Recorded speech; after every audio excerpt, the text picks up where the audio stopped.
Nagmistulang parada ng mga bagyo ang sunod-sunod na humagupit sa Luzon nitong mga nakalipas na linggo. Kaya naman mas maagap na rin ang iba't ibang kawani ng pamahalaan sa paghahatid ng ulat panahon.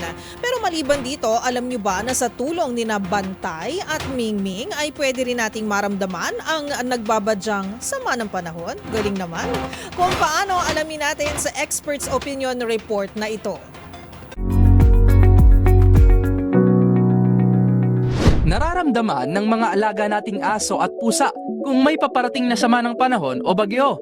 Ito ay sa pamamagitan ng kanilang mga pandama o senses.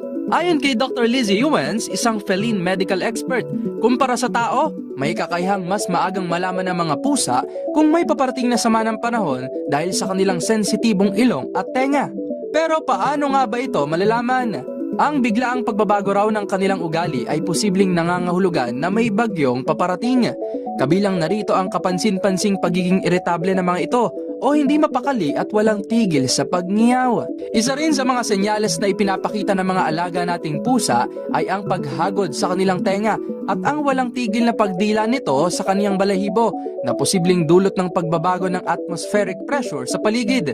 Ayon din sa pag-aaral, ang aso naman ay mayroong 100 milyong receptors kung saan may kakayahan silang maamoy sa hangin kung may paparating na sama ng panahon.